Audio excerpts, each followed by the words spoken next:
අද අපි ඔබට වටහා දෙන්න යන්නේ මම වර්තමාන කොවිඩ් තත්ත්වය සහ ඒ කොවිඩ් බලවේග සමග ලෝකෙට දැනෙනු කාරණා කීපයක්. වර්තමාන කොවිඩ් තත්ත්වය මේකයි. ලංකාවේ දැන් අපි 1100ක විතර බේත් කරලා තිබෙනවා. අපි දෙන ප්‍රධාන බේද තමයි හයිඩ්‍රොක්සික්ලෝරොක්වින්. ඒක දුන්න ඒක ඉස්සර මැලේරියා වලට පාවිච්චි කරා ක්ලෝරොක්වින්. දැන් ඒකේ අනුබද්ධ අණුවක් තමයි මේ හයිඩ්‍රොක්සික්ලෝරොක්වින් කියන්නේ. ඒක පාවිච්චි කරා අපේ වෛද්‍යවරු. එතකොට ලංකාවේ මරණ සිද්ධ වුණේ 11යි. ඉතින් ඒක විශිෂ්ට දෙයක්.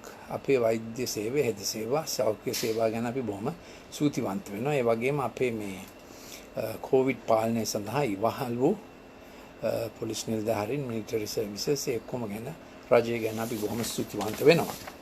ඉතින් දැන් අපිට පේන්න තිබෙන්නේ ඇතැම් රටවල් හයිඩ්‍රොක්සික්ලෝරොක්වින් දුන්නෙම නැහැ. උදාහරණයක් වශයෙන් එංගලන්තයේ එහෙ ගොඩක් මරණ වේගය බොහොම වැඩි වුණා.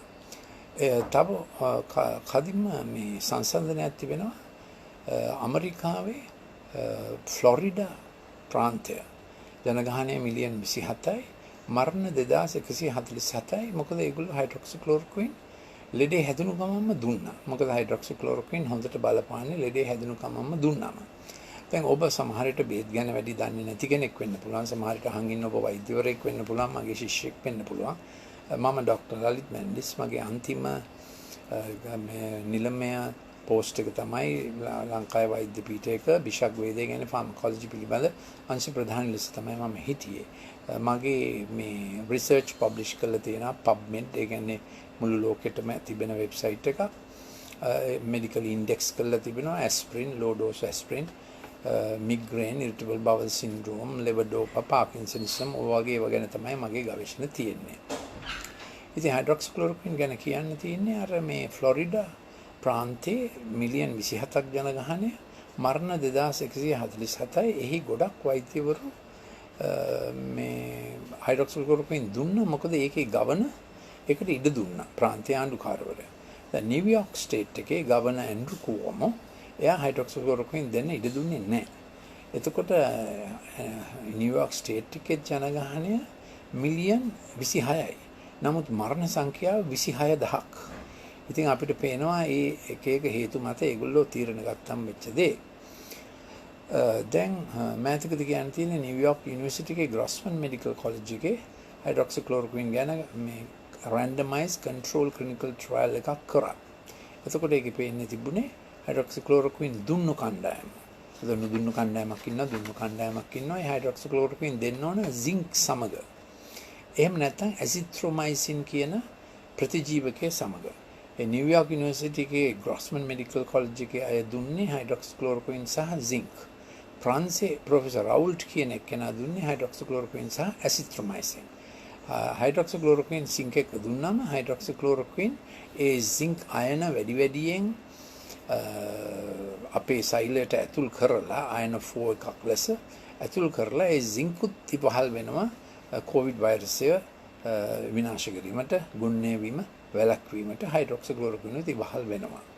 ඒතකොට ඇසිත්‍රොමයිසින්, ඒ කියන්නේ ප්‍රංශේ මහාචාර්ය රවුල්ට් දුන්න එක ඇසිත්‍රොමයිසින් සහ zink. ඇසිත්‍රොමයිසින් සහ zink දුන්නාම ඇසිත්‍රොමයිසින් සහ හයිඩ්‍රොක්සික්ලෝරොක්වින් දුන්නාම වෙන්නේ හයිඩ්‍රොක්සික්ලෝරොක්වින් සහ ඇසිත්‍රොමයිසින් අණු අතර ඇති වෙනවා ෆාමකෝඩයිනමික් සිනර්ජි එකක්. ඒ අණු එක්ක ක්‍රියා කරමින් ඒ සෛලේ ලයිසෝසෝමේ pH අගය වැඩි කරනවා.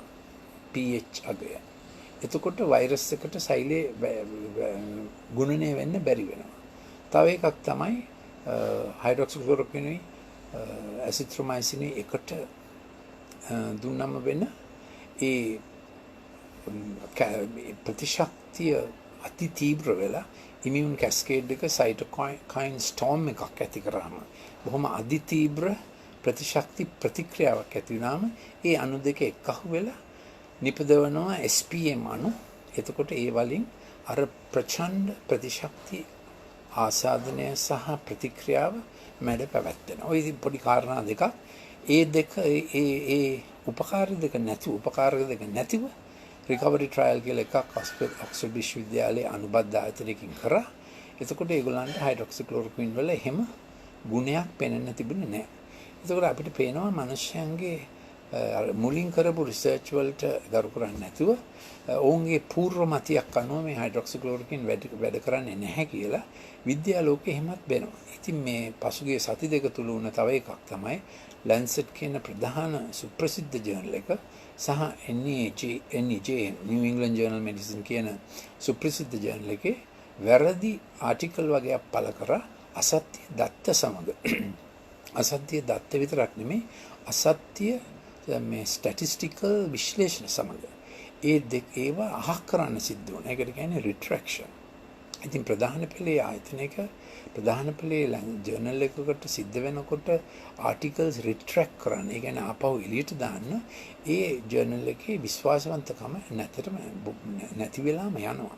ඒ වගේ ප්‍රශ්න වෙන්නේ ඇයි? එක විද්‍යාත්මක නොවන හේතුන් මත මේ පහසු ඩ්‍රග් එකකට විරුද්ධ වීම නිසා. ඉතින් ඊටම ලාභ ඩ්‍රග් එකක් තියෙනවා නම් ඇස්ප්‍රින් හරි ඔය දැන් මේකට බලපාන හයිඩ්‍රොක්සික්ලෝරොක්වින් ලාභ ඩ්‍රග් එකක් තියෙනකොට ඒකෙන් ඩ්‍රග් නිෂ්පාදනය කරන අයට සල්ලි උපයන්න බැරි වෙනවා.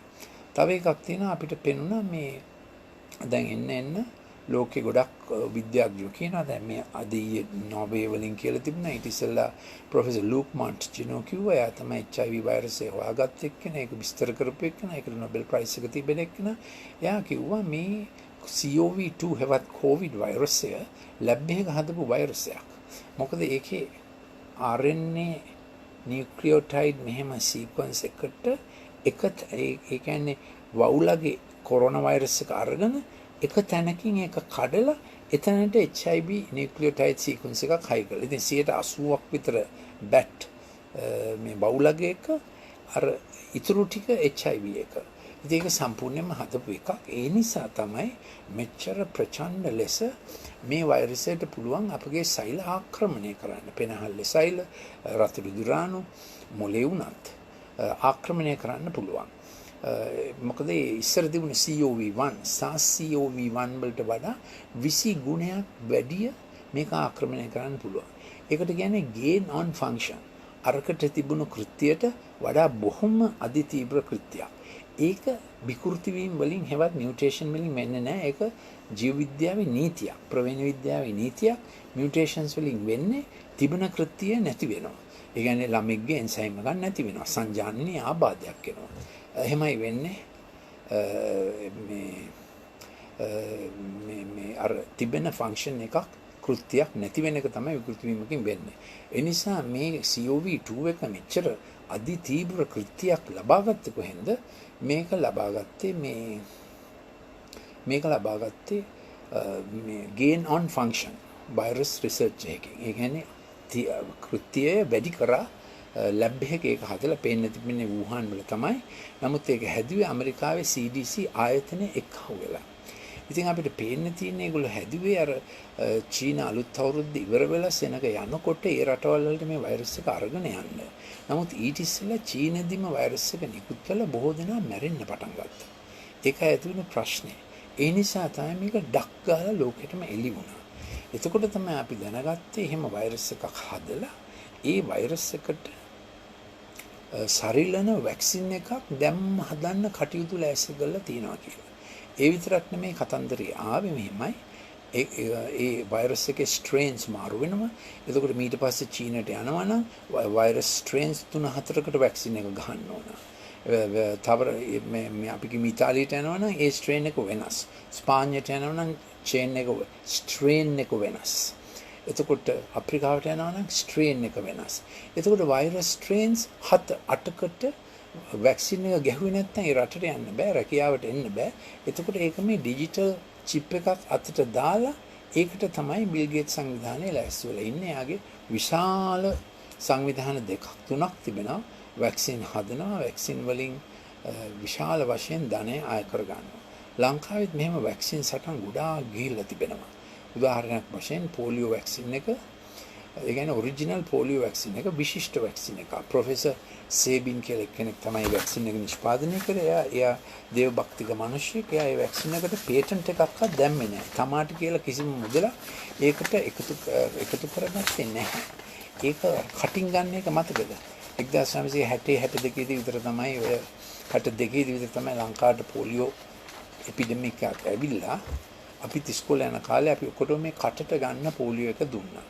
ඒක ගැනීම නිසා ඉතා විශිෂ්ට ප්‍රතිශක්තිය ඇති වෙලා දැන් අවුරුදු 6ක් 7ක් තිස්සේ අපි ලංකාවේ පොලියෝ නැහැ.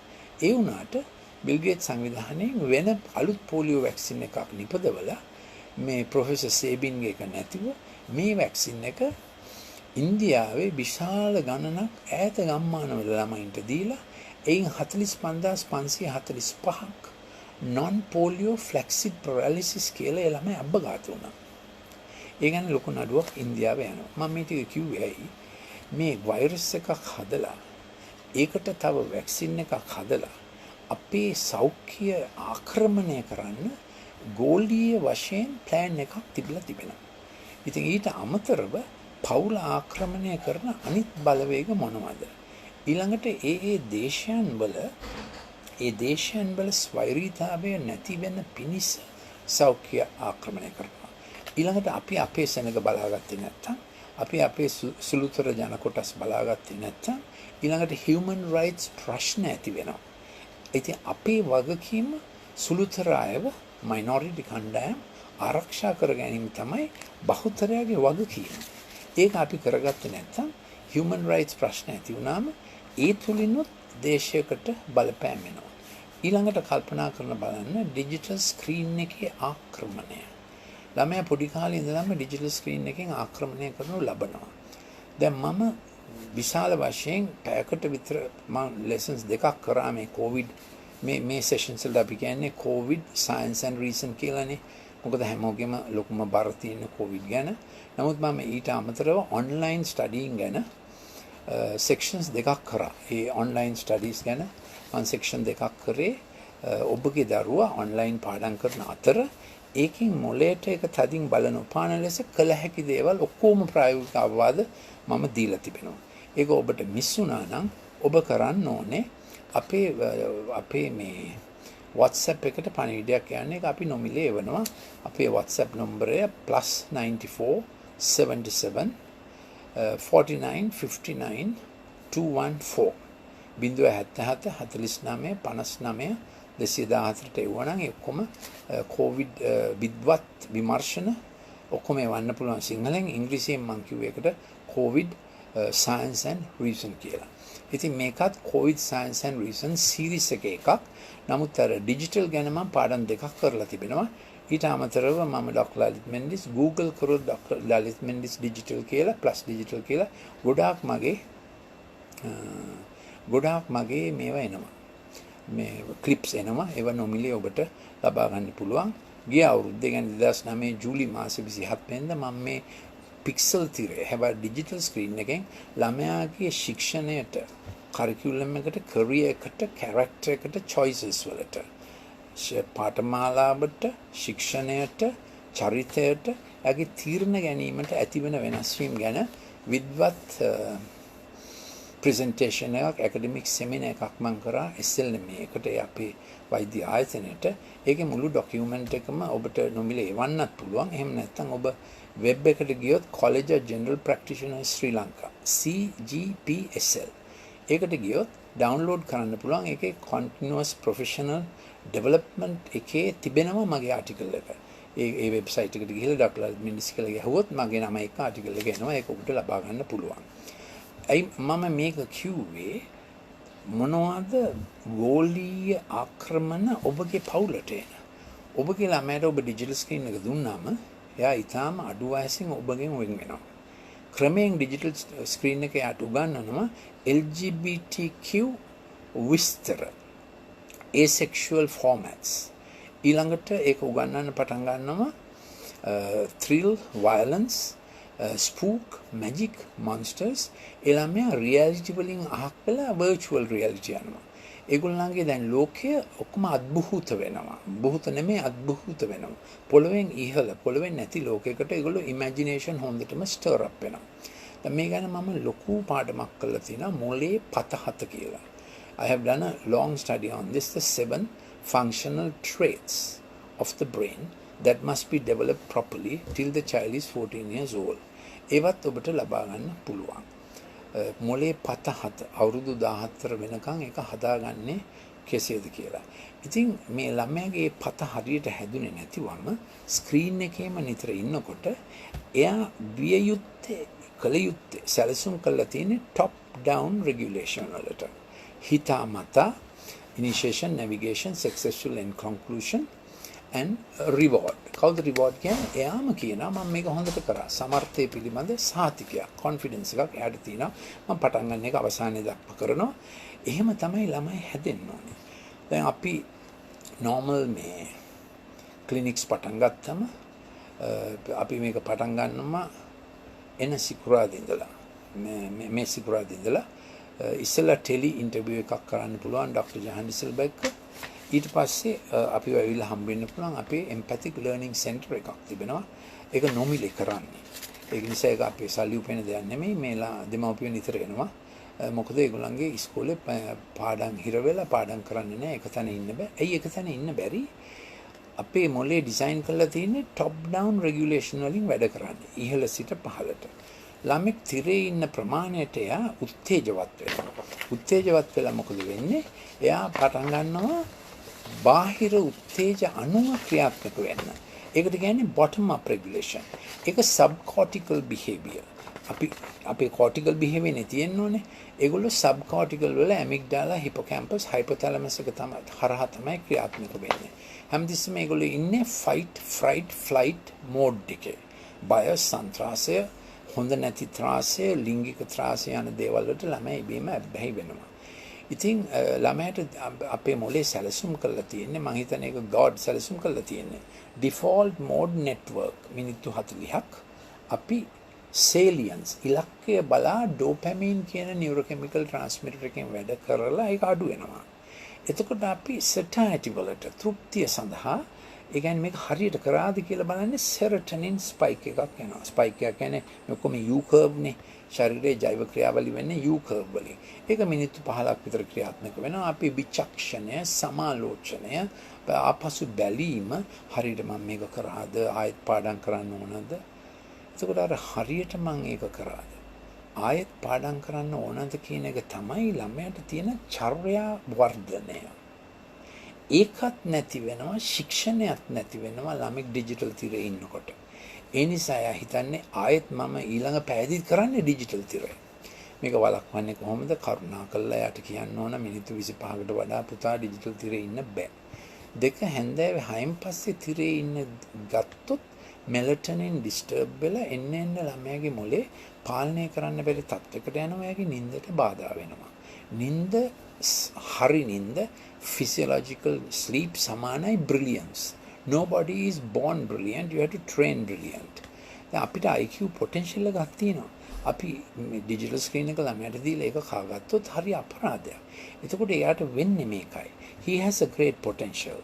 Then he feels he's not matching that potential. එයාට හොඳ ඔන්න අපි කියමු ඩොක්ටර්ස්ලා දෙන්නගේ ළමෙක් හරි ටීචර්ස්ලා දෙන්නගේ ළමෙක් හරි කවුරු හරි කියමුකෝ. එතකොට ඒගොල්ලෝ හොඳ එන්ටර්ප්‍රෙනර්ස්ලා දෙන්නගේ ළමෙක් හොඳ මොලයක් තියෙනවා. ඒක හැබැයි පොටෙන්ෂල් එකක්. එයාට දන්නවා මට මෙච්චරක් පුළුවන්. හැබැයි ඩිජිටල් තිරේ ඉන්න එයාට මෙච්චරයි පුළුවන් වෙන්නේ. එතකොට මොකද වෙන්නේ? ඒ ළමයාට ඇති වෙනවා මට මෙච්චරක් පුළුවන්. මට ඒ වුණාට මෙච්චරයි වෙන්නේ. තමා ගැනම කේන්තියක් ඇති වෙනවා. දෙමව්පිය එක්ක කේන්තියක් ඇති වෙනවා. ඒකයි ප්‍රශ්නේ.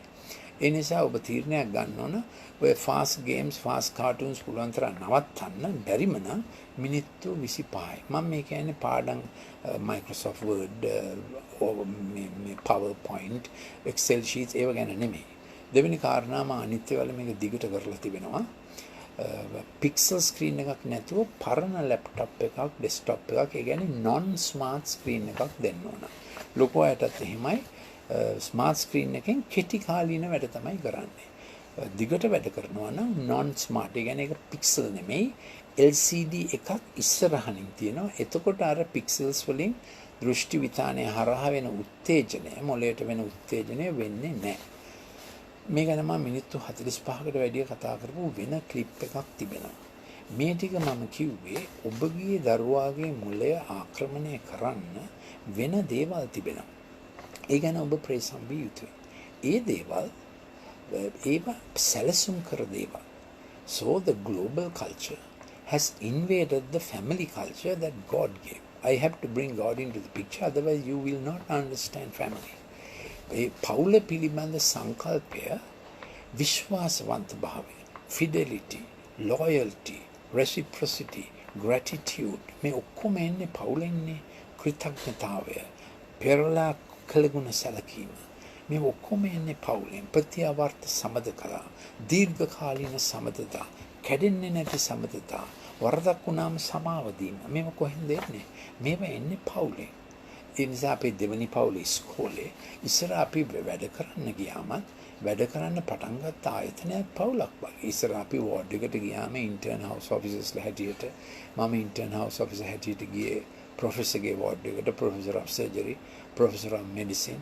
මොකද මම කොළඹ වෛද්‍ය විද්‍යාලයේ 1976 බැච් ටොප් වුණ නිසා ප්‍රොෆෙසර්ගේ වාට්ටුවට තමයි මං ගියේ ඉන්ටර්න්ෂිප් එක කරන්න. එතකොට ඒගොල්ලෝ අපිට සැලකුවේ පියෙක් වගේ. ගුරු පියානේ අපි කියන්නේ. ඒකනේ ගුරු දෙගුරු කියන්නේ. ඉතින් ඒ පවුලේ සැලැස්ම ගෙදර තිබුණා.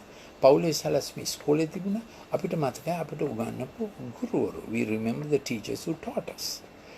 And we respect them to this day if they are alive. ඉතින් ඒගොල්ලෝ ජීවිතුන් අතර ඉන්නවා නම් අපි ඉබේම නැගිටිනවනේ ටීචර් කෙනෙක් දැක්කම. දැන් ඔක්කොම නැස්ති වෙලා. පළවෙනි ආක්‍රමණය ළමයාව ඩිජිටල් තිරේදීම ज्येष्ठ्यांगिन वें करना एकाई डिजिटल तीरे आक्रमणे. The child is separated intentionally by design. I would have to say it's a diabolic design. Intentionally designed to separate the child from parents, from any senior, separate them from their teachers, and you beget a generation who will very quickly say, I want to do my own thing. That's what the global culture has done. It will work against the family culture in marriage, in sexual identity, in sexual definitions, in every way. If you break up the family, you can make that nation a slave nation very easily. I'll repeat it. පවුල කඩාකප්පල් කරොත් ඒක වහල් දේශයක් වෙනවා ඉතාම ඉක්මනින්. First forward defense line, I like to call it God's forward defense line. දේශයක ඉදිරි ආරක්ෂක වලල්ල මම කැමති කියන්නේ ඒක God තමයි ආරක්ෂක වලල්ල දුන්නේ දේශයකට කියලා. ඉදිරි ආරක්ෂක වලල්ල පවුල. අපේ ඩිෆෙන්සස් හැම එකම තියෙන්නේ පවුල එක්ක. කොටින්ම අපේ ෆිසිකල් ඉමුනිටි, මෙඩිකල් ඉමුනිටි වලටත් පවුල බලපානවා. එකිනෙකාගෙන් ලැබෙන සහජීවී බැක්ටීරියා වලින් තමයි අපි මුලින් ඉගෙන ගන්න. අර පොඩි එකා ඉපදෙනකොට අම්මගේ ඒ උපත්ති කැනල් එකේ තියෙන ඒවා ගිල්ලම තමයි යාට ඉමුනිටි එන්නේ. ඊළඟට අම්මගේ පළවෙනි කිරිවලට කියන්නේ කොලොස්ට්‍රම් කියලා. ඒකෙන් එයාට අවශ්‍ය ඔක්කොම මේ ගැමාග්ලොබිලින්ස් ටික ලැබෙනවා මාස 3කට නැත්නම් මාස 6කට. ඉබේම එයා ඉමියුන්. එහෙමයි මේක විශිෂ්ට සලස්වක්. මේක උල්ලංඝනය කරන හැම තැනම විනාශයක් වෙන්නේ, including cesarean section. You know, in other countries you can't ask for cesarean sections, and people can't the VOG can't do cesarean section without an indication. වෙන රටවල cesarean section කරන්න බෑ. ඒක මේ medical indication එකක් නැතු. අපේ රටේ මොකද තත්ත්වය? VOG ට එන්න බැරි නම් එයා වෙලාවක් දෙනවා මේ cesarean section එක කරන්න. ඉතින් හරිම මෝඩ වැඩක් අපේ දෙමව්පියෝ කරන්නේ. ස්වභාවික උත්පත්ති ක්‍රමය නැතිව ඒක හදලා තින්නේ ළමයාගේ ප්‍රතිශක්තියට. ඒ විතරක් නෙමෙයි අම්මාට බබා ස්වභාවික ලෙස හම්බුනාම සාමාන්‍ය ක්‍රමයට අම්මා දවසෙන් ඕකේ ගෙදර යන්න පුළුවන්. මේ කපලා නේද කොච්චර කරදරයක්ද. එතකොට පෝස්ට්පාර්ටම් බ්ලීඩින් එන්න පුළුවන්. මම ඊට කිව්වේ මේකයි. අපේ වෛද්‍ය වෘත්තියටත් කොච්චර ආක්‍රමණ තිබෙනවද? ඇත්ත අර ඉස්සර තිබුණු ගුරු මුෂ්ටිය. ඒ කියන්නේ බෙනෆැක්ටර්. වෛද්‍යවරයානේ බෙනෆැක්ටර්, නීතිඥවරයා, ජජ්, දේශපාලන ලෝකෙත් දේශපාලනට ගියා. යමතකද ඉස්සර.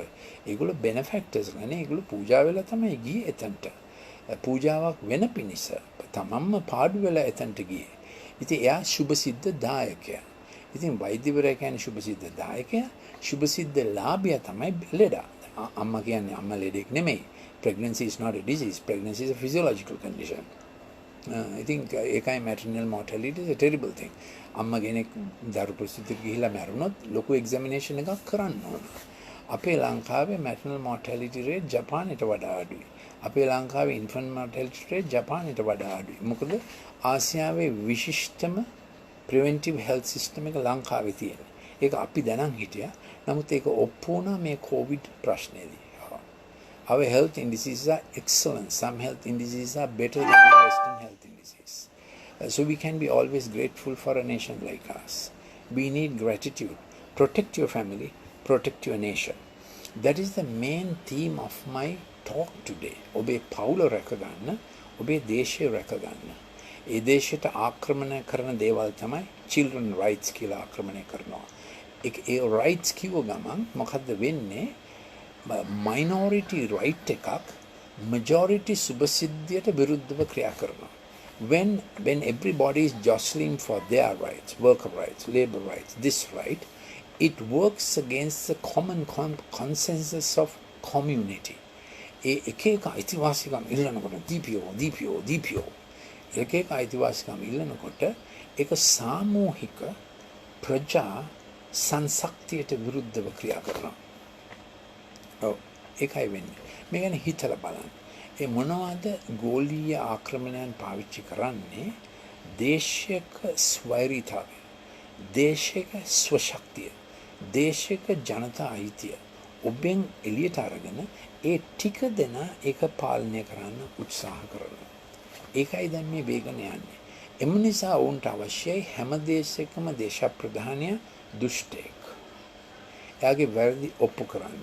දේශප්‍රධානියගේ හැම තිස්සම යාව ක්‍රිටිසයිස් කළා ඒ මනුස්සයාට දේශය කරගන්න බැරි තත්වෙට මේ බලවේගය ඒගොල්ලන්ව පත් කරනවා. දේශප්‍රධානියා හොඳ නැහැ කියලා විවේචනය කරන්න ගත්තම ඊළඟට හැම අය NHS එක හොඳ නැහැ. සෞඛ්‍ය සේවාව හොඳ නැහැ. හැම රටේම මේ කචල්ලක යනවා. අධ්‍යාපනය හොඳ නැහැ. ගුරුවරු උගන්වන්න දන්නේ නැහැ. කවුද දන්නේ? ගුරුවරු උගන්වන්න දන්නේ නැත්නම් දන්නේ කවුද? එතකොට ડોක්ටර්ස්ලා බේත් කරන්න දන්නේ නැහැ. හැම රටේම මේ කචල්ලක යනවා. කචල්ලක යන්නේ ශීර්ෂයට විරුද්ධව. Headship is violated. Headship is challenged. There's a power that weakens the nations. ඉතින් බලවේගයක් තිබෙනවා දේශයන් දුර්වල කරන. දේශයක් පවුලක් දුර්වල කරන මොකද්ද කරන්නේ? තාත්තව මරන්න. තාත්තව නිෂේධනය කරන්න. තාත්තව දූෂණය කරන්න. තාත්තව ඇබ්බැහිවීමකට පෙරලන්න. පවුලක් නැස් කරන්න ඕනේ ඒකයි නේද? ඉතින් ඒ වගේ තමයි දේශය නැමැති පවුලෙත් ශීර්ෂයන් විය හැකියි. තීරණ ගන්නින් අය, those who have to decide in a nation are brought down, are castigated. ඒතකොට ජනතාවට උගන්වනවා ඒගොල්ලන්ට විරුද්ධව ක්‍රියා කරන්න. එතකොට මොකද දේශයට වෙන්නේ? දේශය විසිරෙනවා. ඉතින් දැන් මම කැමති මේ ගැන ඔබට විස්තරයක් කරන්න. මුලින්ම තිබුණේ පිතෘ මූලික පාලනයක්. First rulership, governing authority was patriarchal, parent oriented. So I want to read, ඉතින් මම කියවන්න කැමති මේ ප්‍රඥාව රටකට බලපාන හැටි සහ රටකට කොහොමද මේ ප්‍රඥාව භාවිතා කරන්න කියලා මේක පොඩ්ඩක් අහගෙන ඉන්න. ප්‍රඥාව කොහොමද කතා කරන්නේ? ප්‍රඥාව වීදියේහි මොරගසයි. එලිමහන් ස්ථානවල ඇගේ හඬ පවත්තයි. වීදියේ මොරගසන්නේ මොකද? ගොඩක් කෑ ගහනවානේ. වීදියක් වුණාම හැමෝම කෑ ගහනවා. ඉතින් ප්‍රඥාව වීදියේ මොරගසයි. ඊළඟට ප්‍රඥාව සංදි ස්ථානවල ඇගේ හඬ පවත්වයි.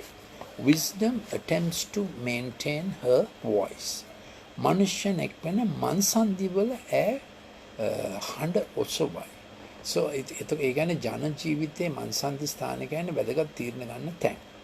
හතරවෙනි එක නුවරට ඇතුල් වන දොරටු ළඟ සිට ඇගේ බස් පවසයි. In those days, every city was usually surrounded by a wall for protection, and at the gate business was transacted, and at the gate decisions were made, judgments were given, the elders sat and so on. And the elder usually, elder usually, I'm going to look at an elder from the time of 2250 BC. How it was at that time in a city, maybe 2000, let's say 2200 BC. Then a city would be about 1500 to 2000 would be the population of a city. The clan leader was a patriarchal leader. Now I'm going to look at his constitution for the legislature of that time. දැන් අපි බලන්න යනවා ඒ ක්‍රිස්තු පූර්ව 2000 කාලේ නගරයක ව්‍යවස්ථාව කුමක්ද නගරේ නායකයා පිතෘ මූලිකයා පාවිච්චි කරේ. ඊට ඉස්සෙල්ලා අපි මේ බලන්නේ ඒ ප්‍රඥාව නගරයට කතා කරමු හැටි. එතකොට ස්ථාන කීපයක් අපි කියව ස්ථාන 4ක් ප්‍රඥාව කතා කරන විදිය. දැන් නගරෙක ඉන්නේ කවුද? මෙතන කියනවා නුවණ නැත්තෙනි නුඹලා අනුවණ කාමට කැමති වෙන්න එපා. එතකොට ඉන්නවා නුවණ නැති අය. ඒගොල්ලෝ නුවණ ලබන්න හිතන්නේ නැහැ. ඒගොල්ලෝ තමන්ට ලැබිය යුතු නුවණ, තමන්ට ලබාගත යුතු නුවණ පත්‍රයට පවරලා, ටෙලිවිෂන් එකට පවරලා, ෆේක් නිවුස් වලට පවරලා, they can be manipulated easily. So in this time I got into intense research on the pharmacology, pharmacodynamics and pharmacokinetics because I found science is being cooked. මේ කාලේ මම සෑහෙන ගැඹුරට මගේ pharmacology විෂය හදාරන්න පටන් ගත්ත මේ drugs සම්බන්ධයෙන්. මොකද මට පෙනුණා ලෝකයේ මාධ්‍යවල මේ drugs සම්බන්ධ ඇත්ත නැත්ත කරලා ආටිකල්ස් පළ කරනවා. මේ නිසා දැන් සුමානකට ඉස්සෙල්ලා Lancet කියන්නේ ලෝක ප්‍රසිද්ධ ජර්නල් එකක්. NEJM, New England Journal of Medicine. ඒවා තමයි අපි ඉස්සර ලයිබ්‍රරි එකට ගියාම SLM ලයිබ්‍රරි එකේ මුලින්ම බලන ජර්නල්ස් දෙක. ඒගොල්ලෝ වැරදි data එක, වැරදි statistical analysis එක දේවල් පළ කරා. ඒ දෙකේ කීර්ති නාමය හොඳටම පළ දුන්නා. දැන් මේ දෙකේ ඊළඟට එන ආටිකල් එක ගැන අපි හැමතිස්සෙම සැකයෙන් ඉන්නේ. ඒකයි ප්‍රශ්නේ. මොකද ප්‍රඥාව නරක වුණා. ඉතින් මේ ප්‍රඥාව නරක වෙන කාලයක් නිසා සුභසිද්ධ දායකයෝ සුභසිද්ධිය අත්හැර ලාභයට වැඩ කරන නිසා ඔබට සිද්ධ වෙනවා දැනුම ලබා ගන්න. දැනුම නැතුව ඉන්න බෑ. ඔබට කියන්න බෑ ඕගොල්ලෝ දැනුම හොයාගෙන අපිට කියලා දෙන්න කියලා. නේද? ළමයි ගැනත් එහෙමයි, ඩිජිටල් ස්ක්‍රීන් එක ගැනත් එහෙමයි. දැන් මම මේ ගැන ගොඩක් පොත්පල කරලා තියෙනවා. දැන් තැපැල් එහෙම පටන් ගන්නේ මේ ළමා සම්පත සුරකිමු කියන පොත. මේක සරසවියකින් ගන්නත් පුළුවන්, මේ විජිතයාපයකින් ගන්නත් පුළුවන්. මේක ලොකු පොතක්, Winning the Digital War. මේකත් සරසවියකින් විජිතයාපයකින් හරි අපේ බුක්සයිට් පොත් ස්ටාප් වෙනුත් ගන්න පුළුවන්. අපි ඉන්නේ බොරැල් ඕවල් ක්‍රීඩාංගණය ළඟ. මේක ලොකු පොතක්. ඊළඟට මේක ළමා මනස හා ශික්ෂණය. මේකේ තියෙනවා මොලේ ළමයින්ගේ පත 7 අනුව කොහොමද ළමයින්ගේ ශික්ෂණය හැදෙන්නේ කියලා. දැන් මේක mom and dad and mistake management. මේක මං ගියසරේ කරා මොලේ පත වැඩ කරන හැටි, top down regulation, bottom up regulation. මේක ලස්සන සංග්‍රහයක්. ඔය A level අයියයි A level O level අයියයි අක්කයි මේක කියවලා මල්ලිට නංගිට ආදර්ශයක් වෙන පිළිස තමයි මේක තිබෙන්නේ. තව ඉතින් ඕම ඒවා ගොඩක් තිබෙනවා. අපි බලන්නේ මේ ප්‍රඥාව ගැන. දැන් අපි යනවා මම කිව්වේ ක්‍රිස්තු පූර්ව 2200 දී පිතෘ මූලිකයෙක් තම නගරය පාලනය කිරීම ගැන එයාට තිබුණු ව්‍යවස්ථාව. කවුද එයාට ව්‍යවස්ථාව දුන්නේ? Where did a city leader, the patriarchal leader of a city in 2200 BC, a city would be about 2000 max at that time, who gives him wisdom, who gives him the constitution? Now listen to his constitution. This is him speaking. Here it is. Give me a second, I will get to the place. මාගේ මේ එයාටගේ ව්‍යවස්ථාව. එයා රට කියන්නේ නගරේ පාලනය කරපු ව්‍යවස්ථාව. මාගේ සිත ස්ත්‍රියක් කරේ ඇදී ගියේ නම් මම මාගේ අසල්වාසියාගේ දොරකඩ ළඟ රැක සිටියෙහි නම් මක් නිසාද ඒ දූෂ්‍ය අපරාධයක් යන. පේනවාද ඒ කාලේ සම්මතය වෙන කෙනෙකුගේ භාර්යාවට ඇස දැමීම, ඉව දැමීම, පරීක්ෂාවක් ගෙනීම ඒ පිතෘ මේක දූෂ්‍ය අපරාධයක්. Can you understand the measure of moral rectitude they had? This is city leader. He is the sole authority on the matter. But I mean is the senior authority on the matter. Of course he had a council. ඉතින් යාට council එකක් හිටියා. ඒ වුණාට එයා කියනවා මම මේක ආයෙත් කියවන්න. මාගේ භාර්යාව වෙන කෙනෙක් මාගේ සිත ස්ත්‍රියක් කරේ ඇදී ගියේ නම් මම මාගේ අසල්වාසියාගේ දොරකඩ ළඟ රැක සිටියේ නම් මක් නිසාද ඒ දූෂ්‍ය අපරාධයක්ය. එසේ ඒ විනිශ්චයකාරයන් විසින් දඩුවම් කළ යුතු අයිතිකමක්ය. What has happened to us after how many years of progress? 2200 BC to 2020 AD. 4220 years of progress. What happened to this morality? දැන් මේ අවුරුදු අපි දැන් ක්‍රිස්තු වර්ෂ 20 ඉන්නේ. මේ අවුරුදු 4000කට ඉස්සෙල්ලා ඒ පිතෘ මූලිකයා නගර ප්‍රධානයන්ට තිබුණු සදාචාරය අපිට තිබෙනවද? අපි කොහොමද මෙච්චර නාස්ති වුනේ? මේ ගැන හැම දෙමව්පියෙක් තීරණය කළා ඔබගේ පවුලේ ලිංගික සංස්කෘතිය සහ රටාව එන්ටර්ටේන්මන්ට් වලින්, මියුසික් වලින්, ඩිජිටල් ස්ක්‍රීන් වලින්, පොනෝග්‍රැෆි වලින් ඒ කිසි දෙයකින් ආක්‍රමණය කරන්න ඉඩ දෙන්න එපා. in the name of modernity. මේක නවීනයි කියලා ඒක ආක්‍රමණය කරන්න දෙන්න එපා. මේක ඒ කාලේ ව්‍යවස්ථාව. මේක ලිඛිත ව්‍යවස්ථාවක් නෙමෙයි. මේක හදවතේ ලියවන ව්‍යවස්ථාවක්. මේ නගර ප්‍රධානියා එහෙමයි රට පාලනය, එහෙමයි දේශීය පාලනය, නගර පාලනය කරේ. ඊළඟ එක මොකද්ද බලමු. එය විනාශය දක්වාම දවන ගින්නක්ය. විනිශ්චයකාරයන් විසින් දඩුවම් කළ යුතු අයිතිකමක්ය. දූෂ්‍ය අපරාධයක්ය. එයින් මාගේ මුළු සම්පත උදුරා දමනු ලබන්නේය. He says, I will lose all my treasure. එයාම තමා ගැන කියනවා මෙහෙම දුෂ්ට අපරාධ කරොත් මගේ මුළු ධනයම කාබාසීනියා වෙයි. Second law for the leader of the city. මාගේ වැඩකාරීටත් මා සමග විවාද කරන විට මම ඔවුන්ගේ යුක්තිය නොසලකා ඇරියෙම් නම් දෙවියන් වහන්සේ නැගිටින විට මට කුමක් කරයිද? උන්වහන්සේ විභාග කරන කල මා කවර උත්තරයක් දෙන්නද? Can you understand the legislation that govern him? Not written law, written in the heart, written in the conscience. He says, මොකද ඒක මේ හෘද සාක්ෂි ලියවෙන නීතිය නේද? එයා කියනවා මගේ වැඩකාරයා සහ වැඩකාරී මා සමග විවාද කරන විට.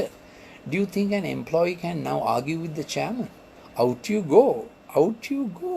We are so civilized, so cultured, so scientific and so much of HR.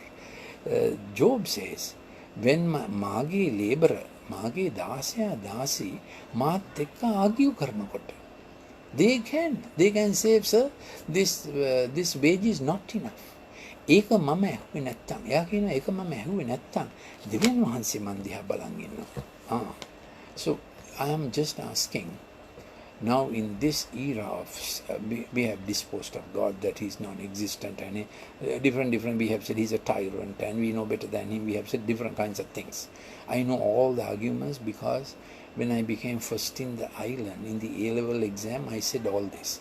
Mama 1971 JVP අවුරුද්දනේ 1970 තමයි A-level කරේ. මම A-level කරේ St. Thomas's College එකෙන්. එතකොට අපි botany, zoo, physics, chemistry නේ කරන්නේ. ඒ විභාගයෙන් ලංකාවේ මම ප්‍රථමයා වුණා. ඔව්. එතකම් මම දන්නේ නැහැ මට ඒක පුළුවන් කියලා. ඉස්කෝලේ පන්තියේ පළවෙනි මට එක ඉස්කෝලේයිනේ. ඒ විභාගෙම මම ලංකාවේ ප්‍රථමයා වෙලා කොළඹ වෛද්‍ය විද්‍යාලයේ හැම විභාගෙම batch top. ඒකයි මගේ ඇකඩමික් රෙකෝඩ් එක. ඉතින් ඒ කාලේ මමත් කිව්වා ඔය මේ දැන් වාංශ ඕනේ නැහැ වැඩක් නැහැ. දැන් වාංශේ දුර්වලගේ හැරමිටියක් එහෙම කෙනෙක් නැහැ. උචිත වුණ නැතිය ඔක්කොම ආගියුමන්ට්ස් ටික මම දන්නවා. all the 10 sets of evidences from paleontology and morphology and all that I knew at the tip of my fingers. But ඒක ඒ වුණාට මට පේනවා මම ඔක්කොම සාක්ෂි දැනන් හිටියා. පරිණාමයේ ඇත්ත මොකද කියන සාක්ෂි මම ඔක්කොම දැනන් හිටියා. කඩපාඩමින් දන්නවා. ඒ වුණාට මට පේනවා මගේ මොළේ තීව්‍ර වෙනකොට මේක හීන වුණා. ඔබ try කරලා බලන්න. මොළේ තීව්‍ර වෙනකොට මේක හීන වුණා. එතකොට එක්තරා කාලයකදී මගේ චින්තන පද්ධතියන් වෙනස් වුණා. නමුත් මම මේ කියන්නේ 2200 ක්‍රිස්තු පූර්ව 2200 නගර ප්‍රධානියාගේ මතය. එයාගේ ලේබරර්ට පුළුවන් එයාට කියන්න සර් this is unfair. ඒක එයා ඇහුවේ නැත්තම් එයා කියනවා God will be my judge. the God මාව විනිශ්චය කරයි. ඊළඟට කුසෙහි මාසයේදී උන්වහන්සේ ඔහුත් නොසාදනසේක්ද? ගර්භාෂයේ අප තැනුවේ එක්කෙනාම නොවේද? Therefore, equality of birth, every human born equal, American Constitution has some such thing, I think, a man born equal or something. දාසය මාගේ බාල වයසේ පටන් පිය කෙනෙකු ළඟ මෙන් මා ළඟ ඇති කළා වූ. Then he looks after the disenfranchised sections of the city. ඊළඟට එයා කියනවා වරප්‍රසාද නැති අය ගැන මම බලාගත්තා. First, marriage institution. 2, labor and work institution. එක එයා විවාහ ආයතනය රැකගත්තා. 2, වැඩ ආයතනය රැකගත්තා. 3, සමාජයේ වරප්‍රසාද වුණ අයව, the underprivileged බලාගත්ත හැටි. Mind you, this is 2200 BC මේ ක්‍රිස්තු පූර්ව 2200 දී මේ. ඉතින් කියනවා පියාණන් මාගේ බාල වයසේ පටන් පිය කෙනෙකු ළඟ මෙන් මා ළඟ ඇති කළා වූ. He adopted the fatherless like his own kids. මාගේ මව්කුස පටන් වැඳුබුවට. You think? Then the widow, he looked after the widow. We have a huge problem, isn't it? Orphans and widows because of the war.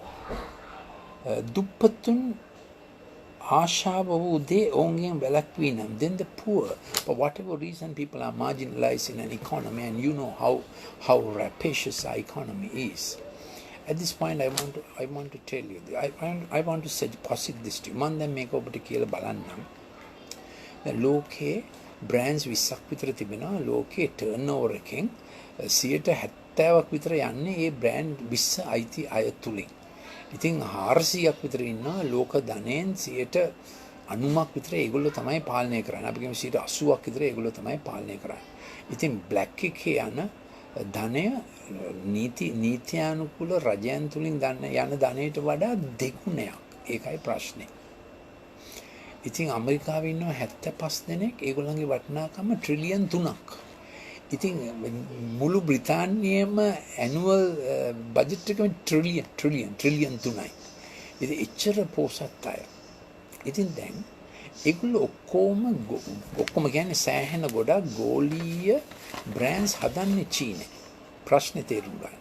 ඉතින් ඒගොල්ලෝ කැමති නැහැ ඒ brands චීනෙන් එළියට ගේන්න. මොකද චීනේ brands හදනකොට ඒ චීනේ මිනිස්සුන්ට මානව අයිතිවාසිකම් නැහැ, ලේබර් ලෝස් නැහැ, අන්තිම පරිසර දූෂණ යටතේ තමයි කර්මාන්තශාලා කරන්නේ. ඒ වලින් සල්ලි උපයන්නේ කවුද? මහා ලෝක ධනවතුන්. එතකොට ඒගොල්ලන්ගේ බ්‍රෑන්ඩ් එකේ ලෝම ක්වොලිටි එක යනවා අප්‍රිකාවට, මිඩල් ක්වොලිටි එක යනවා අපිට, highest quality එක යනවා ඇමරිකාට, යුරෝපෙට. එහෙම තමයි බ්‍රෑන්ඩ්ස් වල වැඩ. සබන් උනත් සබත් උනත් හැම එකම එහෙමයි. ඩ්‍රග්ස් උත් එහෙමයි. මම පොඩි එක්ස්පෙරිමන්ට් එකක් කියන්න. අපි SPMC එක හදනවා amoxicillin. ඉතින් ඔබට ඊළඟට ડોක්ටර් බේතක් ලිව්වම ගිහින් නිකන් ගන්න එපා. බේතක් ලිව්වම ඔබ ගිහිල්ලා SPMC එකේ amoxicillin අරගන්න ඉල්ලන්න කටින්ම ඉල්ලන්න SPMC හදපු amoxicillin. මම නම් ලියන්නේ එහෙමයි. amoxicillin SPMC 500 mg 8 hourly. එමය amoxicillin දෙන්නේ 8 hourly. දවසට 3 සැරයක්. 1 gram BD දෙන්නත් ඒ උනාට ගිහලා ඔබට ලියුපිතර ගන්න SPMC ඉල්ලගෙන තුන්වෙනි ඩෝස් එකේදී මුත්‍රාවල එනවා ගඳක්, amoxicillin ගඳ. ඒකට කියන්නේ pharmacokinetics අවශෝෂණය වෙලා ඩෝස් 5කින් යුතු ලෙවල් එක එනවා. තුන්වෙනි ඩෝස් එකේදී එනවා මුත්‍රාවල ගඳ. ඊට පස්සේ වෙන බ්‍රෑන්ඩ් එකක් අරගෙන බලන්න. ඒක තුන්වෙනි ඩෝස් එකෙන් ගඳ එන්නේ නැහැ. මොකද ලංකාවේ හදන එකේ ක්වොලිටි එක අරකේ නැහැ. ඒකයි තත්ත්වය. ඉතින් මම මේ පොඩි උදාහරණයක් කිව්වේ.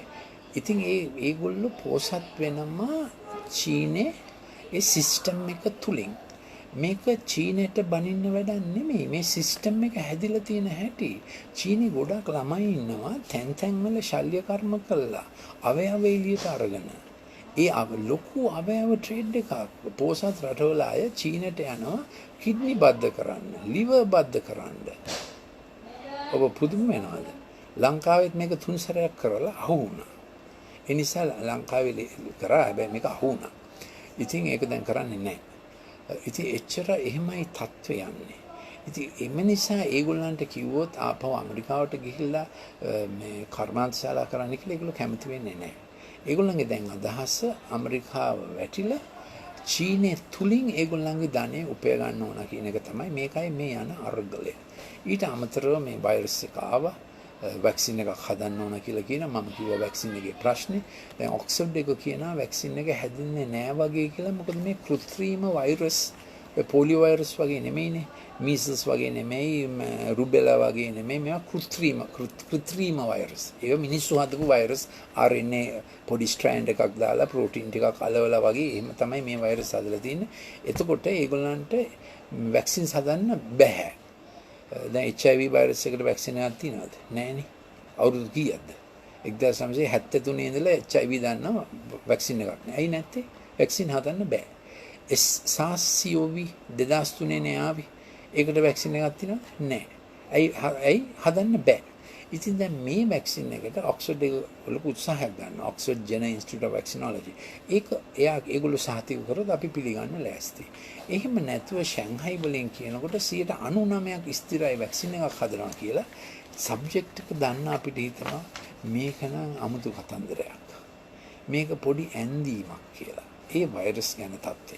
නමුත් අපි වෛරස් සහ වැක්සින් තුලින් මිනිස්සු මහා ලාභයක් හදන හැටි. අපි තා පොඩ්ඩක් මේක බලමු.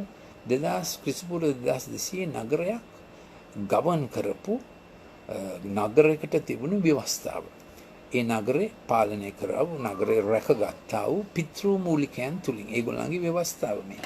ඉතින් කියනවා දුප්පතුන් ආසා වූ දේ. ඒ කියන්නේ දුප්පත් වෙන්න ඉඩ දුන්නේ නැහැ. දුප්පතුන්ට තිබුණා වෙල්ෆෙයාර් සිස්ටම් එකක්. පියානැත්තාට මාගෙන් කොටසක් යමෙක් වස්ත්‍රයක් නැතිව සිටියොත් එහෙම ඒ එක මේ ටික ඔක්කොම තිබෙනවා. පියානැත්ත ගැන ගොඩක් තිබෙනවා. ඉතින් මම මේ ටිකක් කිව්වේ ඊළඟට මගේ රත්තරන් මගේ බලාපොරොත්තුව කොට ගතිමුණා. ඒ ගැනත් මට දණ්ඩනයක් විනිශ්චයක් තිබේ. ඉතින් මම මේ ටික කිව්වේ ඒ කාලේ තිබුණු ව්‍යවස්ථාව. එතකොට one patriarchal father clan leader. දෙක ආගමික පූජකයෙක් තුලින් වෙන පාලනය. ඉතින් ආගමික පූජකයෙක් දේශපාලනයෙක් එක්ක වුණාම ලෝක ඉතිහාසයේ පුරාම ඒක ලොකු අරගලයක් වුණා. ඕගොල්ලෝ අහලා තියෙනවා අරිට්ටකි වෙන්ඩු සහ දෙවන කීර්තිකුම මේ කවුද? ටිකිරි කුමරු රාජසිංහ අතර තිබුණ බන්ධනය නේද? ඒක මහා අඳුරු කාලයක් වුණා. ඊළඟට රුසියාවේ රස්පුටින් සහ සා අතර තිබුණු බන්ධනය. මොකද මේ ආගමික විශ්වාසය සහ ජොලිතය මේ ඉහළ එක්ක තිබිය යුතු එකක් නේ. ඉහළ එක්ක තිබිය යුතු එක හරහට පාවිච්චි කරන්න ගියාම මේක බරපතල ප්‍රශ්නයක් වෙනවා.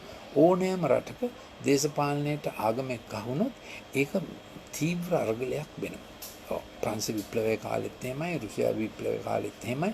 මේක ලොකු බරපතල ප්‍රශ්නයක් වෙනවා. ඒ ආගම එක්ක වීම දේශපාලනයට. Then there was the feudal state. ඒ කියන්නේ මේ රදලවරු ටික දෙනෙක් රජුරුව එක්ක එකතු වෙලා හෝ රජුරුව නැතුව හෝ ඔක්කොම ඉඩම් ඒගොල්ලන්ට අයිති ගොවියා අඳේට ඉන්නේ. එතකොට ඒගොල්ලෝ කියන්නත් පටන් ගත්තා මේක දෙයියෝ දුන්න ක්‍රමය කියලා. ඒක දෙයියෝ දුන්න ක්‍රමය නෙමෙයි. දෙයියෝ හදපු එක ස්ටේට් එකයි තිබුණේ. ඒක ඊශ්‍රායලය. ඔක්කොටම සම ලෙස ඉඩම් බෙදලා දුන්නා. එතකොට God සාධාරණ ලෙස බෙදන දේ මිනිස්සු තමයි අසාධාරණ ලෙස උල්ලංඝනය කරලා ටික කට්ටියක් ගොඩක් අල්ලගන්නේ. So you must get that to your head. ඉතින් කාල් මාක්ස් කිව්වානේ religion is the opium of the masses කියලා. ඒක ඇත්ත. මොකද ඒ කාලේ ආගම ගියේ ආගම කියලා උපතින් ලැබුණු හැටි දෙයියෝ දුන්නු හැටි කියලා ධනවත් අය බොහෝ ධනවත් වෙනවා. දුප්පතුන් සමග බෙදා ගැනීමක් නැහැ. දුප්පතාගේ පුතාට මේ ඉගෙනගෙන දිනු වෙන්නත් විදිහක් තිබුණේ නැහැ. ඒ නිසා කාල් මාක්ස් 1859 ඩාස් කැපිටල් එක ලිව්වා. චාල්ස් ඩාවින් 1859 ඔරිජින් ඔෆ් ස්පීෂීස් ලිව්වා. ඉතින් මේ කාල් මාක්ස් කියපේක ඇත්ත. කාල් මාක්ස්ගේ ඩයග්නොසිස් එක රිලිජන් ඕපියම් වෙනවා කියන එක ඇත්ත. කාල් මාක්ස්ගේ සොලියුෂන් එක වැරදි. එයාගේ සොලියුෂන් එක මොකද්ද? ධනපතියෝ බෙල ගහලා දාන්න. ඊට පස්සේ මේ සල්ලි නැති අයගේ යුටෝපියා එකක් එනවා කියන්නේ සර්ව ශුභ රාජ්‍ය. ඒක වෙන්නේ නැහැ. සල්ලි නැති මිනිහට බලය ලැබුණාම එයා අරිටත් වඩා දුර්ජන වෙනවා. විප්ලවීය ඉතිහාසය මොකද්ද? මේ සෙට් එක බලවන්තයන්ව ධනපතින්ව මැරුවා. ප්‍රංශ විප්ලවය දන්නවනේ. ඊළඟ සෙට් එක මේගොල්ලන්ව මැරුවා. ඒගොල්ලෝ කිව්වා විප්ලවය ආපහු ලේ ගලන්න ඕන. ලේ ගැලීමක් නැතුව විප්ලවයේ සාර්ථකත්වයක් නැත. එතකොට රොබ්ස්පියර් ඩාන්ටව මැරුවා. දැන් එකට විප්ලවය කරේ. ඩාන්ට ගිලටින් එකට බෙල්ල තියාගෙන කිව්වා තව ටික අවුරුදු ගණනකින් ඔයත්ටත් මේක වෙනවා කියලා. ඒක ෆ්‍රෙන්ච් විප්ලව ඉතිහාසය කරගන්න බැරුණාම නැපෝලියන් කියලා ඒකාධිපතියෙක් ආවා මිලිටරි නායකයෙක්. ඒකමයි ප්‍රංශ විප්ලවයට උනේ. ඉතින් මේ ආගම අභිංග කියන්නේ මොකද ඒකේ අදහස? ආගම කියලා දෙවියන් දුන්න හැටියට කියලා මිනිස්සු ධනපතියා තම ධනය විභාජනය කරලා අනිත් අය උදෙසා ආයෝජනය කරලා ඒගොල්ලන්ට රැකියාවක් දෙන ක්‍රමයක් හිතන්නේ නැති වෙනවා. දැනුත් ඒකයි වෙන්නේ මේ ස්ටොක් මාකට් එක එහෙම ප්ලේ කරනකොට සල්ලි තියන අය කොහොම ඒගොල්ලන්ගේ සල්ලි ඒගොල්ලන්ට තියාගන්නවා. දැන් දෙවියන් වහන්සේගේ අදහස සල්ලි මල්ටිප්ලයි කරන්න වැඩ ක්ෂේත්‍රය හදන්න පුළුවන් එක්කෙනා ගෝඩ්ගේ අදහස මොකද්ද? එයා වැඩ ක්ෂේත්‍ර හදන්න ඕන, ලයිව්ලිහුඩ්ස් හදන්න ඕන, එම්ප්ලොයිමන්ට් හදන්න ඕන. තම ධනය ඕකේ 10න් එකක් තමයි තියාගන්න. 10න් 9ක්. එයා ඒක ව්‍යවසායදායකයා ලෙස ඩිප්ලොයි කරනවා, ඉන්වෙස්ට් කරනවා, ආයෝජනය කරනවා රැකියාව ලැබෙන ලෙස. එහෙම තමයි ඉක්විටබල් ඩිස්ට්‍රිබියුෂන් එකක් වෙන්නේ. සාධාරණ බෙදීමක්. ඔක්කොම ඉක්වල් නොවෙන්න පුළුවන්. නමුත් හැමෝටම ලිවිං ඉන්ඩෙක්ස් එකක්, ජීවන දර්ශකයක් තිබෙනවා. ධනවතා කෙනෙක් කෙනා තමාගේ ධනය පාවිච්චි කරනවා වැඩ ක්ෂේත්‍ර වගා කරන්න, ඩෙවලොප් කරන්න, ඒවල සාධාරණ රැකියාව දෙන්න. ඒකට ඒ එතික් එකකින් තමයි වෙස්ටර්න් සිවිලිසේෂන් දියුණු වුණේ මේ ගෝඩ්ගේ එතික් එක නිසා, ධර්මාචාරය නිසා. කොහොම හරි ඉතින් එක කාලයක් තිබුණා රජුරෝ තමයි නීතිය. රෙක්ස් ලෙක්ස් රජුරෝ නීතිය. එතකොට එයා වංගිඩි දාලා කොටන්න කිව්වොත් වංගිඩි දාලා කොටනවා. බෙල්ල ගහලා දාන්න කිව්වොත් බෙල්ල ගහලා දානවා. කැක්කිලි රජුරෝ වගේ කියන එක ආවේ හිමනේ අර තාප්පය දෙයට ගියාම තම්බිවාලියට අලියට කියලා මැරුවා. ඔව්. මතකයිනේ කතන්දරේ කැක්කිලි රජුරුවන්ගේ නඩු තීන්දුව. අපි ඉතින් හරි ප්‍රේසම් වෙන්න ඕන අපි එහෙම රටක ඉන්න නිසා. by the way නේද? ඔව්. එහෙම ගතිය අපිටත් තියෙන්න පුළුවන්. කැක්කිලි රජුරුවන්ගේ පෙළපතෙන්නේ අපි ඉන්නේ. ඒ කියන්නේ ප්‍රේසම් වෙන්න ඕන. when rex is lex රජුරුව නීතිය වුණා. මොකද වෙන්න ඕනේ? නීතිය රජුරුව වෙන්න ඕනේ. ඉතින් 1615 දී 20 දී විතර ජෝන් ලොක් කියලා එක්කෙනෙක් මේ ගැන සැමුවෙල් රදර්ෆෝඩ් කියලා එක්කෙනෙක් මේ ගැන එංගලන්තේ ගොඩක් මේ නීතිය ගැන ලිව්වා ඒගොල්ලෝ. ඒක හදන්න. පාර්ලිමේන්තුවක් ගේන්න. 1250 දී තමයි මේ රජුරුවන්ට වඩා පාර්ලිමේන්තුව බලවත් කරන්න ලොකු උත්සාහයක් ගත්තා. 1250 දී මැග්නා කාටා එකක් ගෙනල්ලා ප්‍රජාතන්ත්‍රවාදය by the people of the people for the people by the people කියන මූලධර්මය ආවේ. සෙනග විසින් සෙනග උදෙසා සෙනග හරහා කියන මූලධර්මය. තව එකක් තියෙනවා ප්ලූටෝක්‍රසි කියලා. ඒක කිව්වේ ප්ලූටෝ. එයා කිව්වා මේ සාමාන්‍ය මිනිස්සුන්ට පාලනය බෑ. විශිෂ්ට කට්ටියක් ඉන්නවා. ඒගොල්ලන්ට තමයි පාලනය කරන්න පුළුවන් කියලා. එහෙම තමයි මේ ගෝලීයවාදීන් හිතන්නේ. සාමාන්‍ය මිනිස්සුන්ට පාලනය බෑ. අපි ඔක්කොම ටික ලංකාවේ තේ ටික අපේ අතට ගන්නම්. ඉන්දියාවේ මොනවද? තවත් තායිලන්තේ හාල් ටික අපේ අතට ගන්නම්. ඉන්දියාවේ හයිඩ්‍රොක්සික්ලෝරොක්වින් ටික අපේ අතට ගන්නවා. ඔය හැම රටකම තියෙනවානේ ගෝත් දීපු සම්පත්. ඒ ටික ඔක්කොම ඒගොල්ලන්ගේ අතට අරගෙන මේ ජහමනතාවට මහජනයාට ටික ටික අපි දෙන්නම්. ඕගොල්ලෝ දන්නේ නැහැ ඕගොල්ලන්ගේ රටේ සම්පත් පාලනය කරන්න. එහෙම තමයි ඩෙට් ට්‍රැප්ස් හදලා තිබෙන්නේ. ආර්ථික වශයෙන් වහලුන් කරන පිණිස. මේ ගැන පොඩ්ඩක් හිතලා බලන්න ඕන. පවුල නැති වෙනවා, දේශයේ ස්වෛරීතාවය නැති වෙනවා, දේශයේ සම්පත් දේශයේ සෙනගට නැති වෙනවා. ඉතින් අපේ උදක්ම පැතුම සහ උත්සාහය දේශයේ සම්පත් දේශයේ උපරිම යහපත සඳහා, රටවැසියාගේ උපරිම යහපත සඳහා අපිම පාලනය කරගමු නේද? අපේ රටේ මුලේ නැතිව නෙමෙයිනේ. මේ ගැන අපි තාම උත්සුක වෙමු. එතකොට ඩෙමොක්‍රසි. මැකියවෙලියන් ප්‍රින්සිපල්මුත් ඔකට අයිති කෙනෙක් ෆ්ලොරන්ස් වල. එයාගේ අදහස අපි තමයි දන්නේ. කොක්කෙන් හෝ කෙක්කෙන් උලෙන් හෝ පිලෙන් ඒ ඉලීට් අය මහ ජනතාව පාලනය කිරීම. ඊළඟට ආවා මාක්සිසම්, වාමාංශික, කැපිටලිසම්, දක්ෂිණාංශික. දැන් උනේ මොකද? ජොන් මේනාඩ් කීන්ස් කිව්වා පරිභෝජනය වැඩි කරන්න. එතකොට ඩිමාන්ඩ් එක වැඩි වෙනවා. එතකොට ඉල්ලුම වැඩි වුණාම ඕන තරම් සැපයුම දෙන්න පුළුවන් කියලා අපි අවුරුදු 40ක් තිස්සේ පුදුම ලෝකයේ ස්මොගැස්පෝඩ් එකක් කරගෙන බුෆේ එකක් කරගෙන කෑවා ඇඳා සුන්දරවි චූස් කියලා කෑවා. අවුරුදු 40න් අපි අවුරුදු 400ක ඒවා නාස්ති කරා. ඒ විතරක් නෙමේ දැන් ඉකොලොජි එක රිකවර් වෙන්න බැරි තත්ත්වයක තිබෙන්නේ. මම මේ ගැන දිගට ලියලා තියෙනවා, ක්ලිප්ස් කරලා තියෙනවා.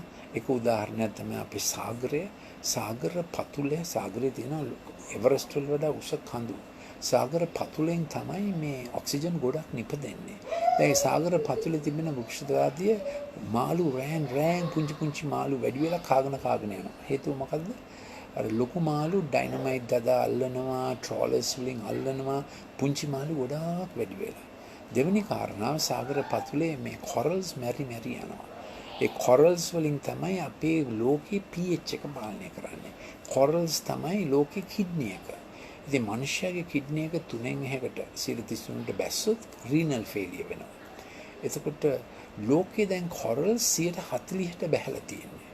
තව ටිකක් බැස්සොත් මොනවා වෙයිද කියලා විද්‍යාඥයන්ට කියා ගන්න බෑ. මේක නවත්තන්න බෑ. ඒකයි ප්‍රශ්නේ. ගෝලයේ රත් වීම ඇත්ත. ඒකට ඒක නවත්තන්න බැරි එකයි ප්‍රශ්නේ. විද්‍යාත්මක ක්‍රමවලින් නවත්තන්න බෑ. අපි ඕවර් ද එජ් ගිහිල්ලා. ඒකයි ප්‍රශ්නේ. ඉතින් 1989 දී රුසියාව වැටුණානේ. ඒ කියන්නේ මේ සෝවියට් රාජ්‍යය වැටුණාට පස්සේ නියෝ ලිබරල් රූල් එකක් ආවා. ඒකවල දක්ෂිණාංශිකත් නෙමෙයි වාමාංශිකත් නෙමෙයි. ඒ රටවල ධනපතියෝ තීරණයක් ගත්තා. අපි අපේ රටේ ධනය පුළුවන් තරම් අපේ අතට ගමු. අපි පොඩි ක්ලබ් එකක් හදමු. ගෝලීය ක්ලබ් එක. එතකොට අපි අනිත් රටවලත් ධනය අපේ අතට ගමු. එහෙම තමයි නියෝලිබරල් ගියේ. මේක මේ පරණ වාමාංශික නෙමෙයි මේ. පරණ වාමාංශිකේ කොච්චර රට උදෙසා වැය වුණාද? කොච්චර කෑ ගැහුවද නේද? මේගොල්ලෝ ගොඩක් පූජා වුණා අය. මේක නියෝලිබරල්. නියෝ ලෙෆ්ට් ලිබරල්. ඉතින් ඒගොල්ලෝ ටික දෙනෙක් පොසත් වීමට ඉතින් ඒකට කොහොම මීඩියා ඒ විදිහට තමයි කතන්දරේ යන්නේ. මම කියවනේ ලෝකෙ පුළුවන් තරම් චීනෙන් excuse me කර්මාන්ත දාලා චීනයට shift කරලා ඒක ආයෝජන සහ එක්ස්පෝර්ට් කියන්නේ මොකද? අපනයන මධ්‍යස්ථානය කරගෙන මේ මුළු මහා රටේ බිලියන 1.2ක ජනතාව නේද මේ? ඒ ජනතාවගේ අනාගතය මොකද්ද නේද? අහලා තියෙනවනේ චීනේ නගර දුම් වලින් පිරීලා. මේක කොමියුනිස්ට් ප්‍රශ්නයක් නෙමෙයි. ඒ රටේ නායකයෝ ගත්ත තීරණය. තනිකර ඒක මුළු රටම ආයෝජන කලාපයක්. දැන් ලංකාවේ ආයෝජන කලාප තියෙනවනේ. අපි කැමති නෑනේ. මතකනේ රතුපස්වල වෙච්ච දේ. මහා සටනක් ගියා නේද? ඉකොලොජි ගැන, මේ පරිසරයේ දූෂණය වීම ගැන. චීනේ කිසි සැලකිල්ලක් නෑ. ඉතින් ජනතාව ලෙඩ වෙනවා දැක්කනේ වෛරස් හැදුවා. ඒක CDC එකෙන් කරේ. වුහාන් කියන්නේ ඒගොල්ලන්ගේ හොඳම ලස්සනම නවීන නගරය. මිලියන් 13ක් ජනතාව එයින් ලක්ෂ 5ක් යුනිවර්සිටි PhD professorsලා ස්ටුඩන්ට්ස්ලා Wuhan their best modern city. මොන දුකක්ද උනේ නේද?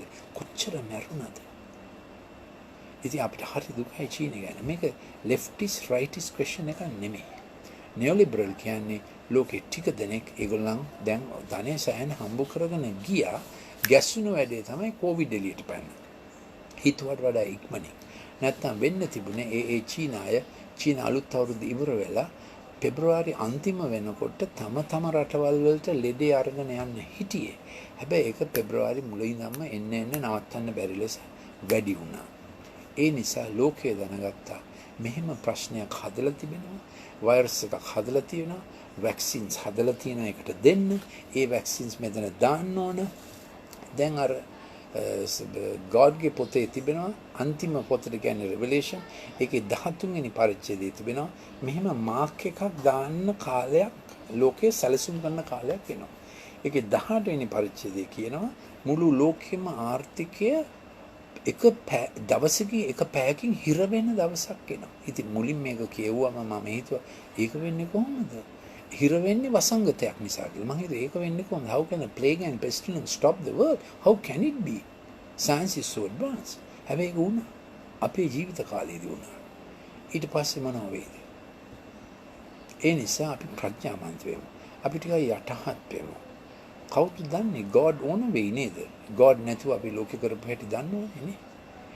God අහක් කරොත් වෙන කවුරු හරි මිනිස්සෙක් God වෙනවා. ජර්මනි හිට්ලර් වුණේ ඒකනේ. If you remove God, someone will play God. God is not a character others can act like God. අපි කියනවානේ මිනිස්සුන් don't act like God. ඉතින් මේ ටික දෙනෙක් මේක ලෑස්ති වෙලා ඉන්නේ මේ කොහොම පාලනය කරන්න. ඒක තමයි පේන්න තියෙන්නේ. So finally I finish in 2 minutes. Neo-Nazi fascist rule. ඒක තමයි දැන් මේ වෙන්න හදන්නේ. Brands make profit. ඒ කියන්නේ මේ එක එක තියෙනනේ brands තියෙන දන්නවනේ ලෝක ප්‍රසිද්ධ brands ඔක්කොම ධනෙ ඒගොල්ලන්ගේ අතට ගන්නවා. අපේ බීජ ටිකත් පේටන්ට් කරන්නනේ හදන්නේ. බීජ ඒ රටවල තියෙන ජීන් පූල් එක ඒගොල්ලන්ගේ අතට ගන්නවා. ඒකට ඇග්‍රෝ කෙමිකල්ස් නැතිව කරන්න බැරි genetically modified බීජ හැම රටටම පුෂ් කරනවා. ඒකට අර pharmaceutical companies doctors ලා වල්ල ගන්නවා වගේ agrochemical companies agriculture officers ලා වල්ල ගන්නවා. ඒගොල්ලන්ගේ භාර්යාවට agrochemical මේ කඩයක් දාලා දෙනවා. කෘෂි රසායන කඩයක් දාලා දෙනවා. ඒගොල්ලෝ තමයි කියන්නේ අරක ගහන්න මේක ගහන්න ලෝකෙම chemicalize කරනවා. වෛද්‍ය විද්‍යාවට උන වැඩි නේ. දන්නේ නැතුව නෙමෙයි මේක දන්නවා. ඉතින් brands අපිට අපේ seeds බීජත් අපිට නැති වෙන වැඩක්. Only the fittest should survive. එතකොට උචිත නැතිය. Only the humans are the biohazard. මේ ළඟදී කිව්වා Google එකේ කෙනෙක් කිව්වා humans are biohazard. මේ මිනිස්සු තමයි මේ biohazard එක මේ අන්ත්‍රාවක්. ඒ නිසා ඉස්කෝලේ යන්න ඕනේ නැහැ. ස්ක්‍රීන් එකෙන් ගෙදර ඉඳලා කරන්න. මේ COVID එකනේ වැඩි නේ. ගෙදර ඉඳලා කරන්න ඔක්කොම එකිනෙකා දකින්න ඕනේ නැහැ. ඉස්කෝලේ ඕනේ නැහැ. ස්ක්‍රීන් එකට අපිව වහලෙක් කරන්න. We have to fight this. We need our schools back. We know how much our schools did for us. අපි දන්නවා ඉස්කෝලේ කොච්චර අවශ්‍යද. ඒක දෙවනි පවුල අපේ යාළුවෝ ඇති වුණේ. දීර්ඝකාලීන සම්බන්ධතා ඇති වුණේ එහෙම නේද? ඉස්කෝලේ ගිහිල්ලා ක්‍රීඩා කිරීම කොච්චර අවශ්‍යද? ඉගෙන ගැනීම කොච්චර අවශ්‍යද? Narcissistic, I call this narcissistic Nazi crazy. Narcissist ගැන මට දැනත් කියන්න වෙලා මදි. නත්සි කියන එක තේරෙනවනේ හිට්ලර් කරපු ද ඉයුජෙනික්ස් කරා විශිෂ්ට જાතියක් ඇති කරන්න හැවිද්ද මිනිස්සුන්ගේ ජෙනෝමය වෙනස් කරන්න හැවිද්ද ඒ ඔක්කොම ලෑස්ති කරලා තියෙන්නේ. අර නියුක්ලියෝටයිඩ්ස් ඉන වැක්සින්ස් දැම්මම දෙකක් වෙනවා. මේ එකක් අපේ ප්‍රතිශක්තිය ඇවිස්සෙනවා. ඒතර හැමතිස්සම අපි ඉන්නේ නිකන් ලෙඩක් හැදුනා වගේ. ප්‍රතිශක්තිය හොඳ නැහැ. ඒකයි මේ කොවිඩ් එච්චර නරක වුණේ ෆ්ලූ ෂොට්ස් ගන්න රටවල. ඊළඟට මේ අනිත් එක තමයි වෙන්නේ neo-feudal insidious occupation of health, foods, agriculture, manufacture මේ ඔක්කොම මේ ටික දරා ඒගොල්ලන්ගේ ඕන විදිහට පාලනය කරන්න හදන්නේ. මේ consumerism the opium of the people. ඉතින් දැන් ආගම නෙමෙයි මිනිස්සුන්ගේ අභින් වෙලා තියෙන්නේ අර පරිභෝජන වාදය. කොච්චර දුන්නත් මදි. ළමයිනුත් කියනවා මදි. Social injustice until nations lose social immunity in disruptive, divisive, divide and rule neo-Nazi tactics. ඉතින් හැම කොටසම වෙන් කරනවා. කළු අයව සුදු අයගෙන් වෙන් කරනවා. දෙමළ අයව සිංහල අයගෙන් වෙන් කරනවා. සිංහල අයගේ අර කානුව මේ කානුව වෙන් කරනවා. සමාජයේ සංශක්තිය නැති වෙනවා. ඊළඟ ඒ සංශක්තිය නැති වෙනවා. ඊළඟට සන්තතිය නැති වෙනවා. සංශක්තිය කියන්නේ එකමුතු වීම. සංසතිය කියන්නේ ඊළඟ පරම්පරාව අපි මොනවද දෙන්නේ නේද? ඒක නැති වෙනවා. ඊළඟට මොකද කියන්නේ destroy the visible monster. දැන් ඇමරිකාව විනාශ කරන්න තමයි අදහස. මොකද හැමෝම අර සතුටේ කොනනේ. ගොලායත් කෙනෙක් කොන බිම ගහන්න. එහෙම තමයි ඒක ටැක්ටික් එකක්. ඒක විප්ලවයේ ටැක්ටික් එකක්. දෘශ්‍යමාන සතුට ක්‍රියේට් කරලා එයාව මරන්න ඕන කියන එක.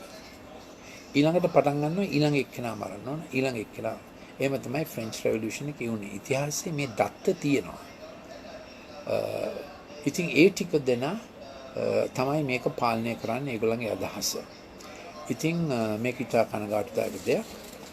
thank you අහගෙන හිටියට මේ අපේ මේවා අවශ්‍ය නම් සිංහලෙන් හෝ ඉංග්‍රීසියෙන් +94 77 49 59 214 077 49 59 214ට අපිට WhatsApp එකක් එවන්න. Thank you for listening. I hope this helped you. මේක ඔබට ප්‍රයෝජනයක් වුණායි කියලා මම හිතනවා. බොහොම ස්තුතියි අහගෙන හිටියට.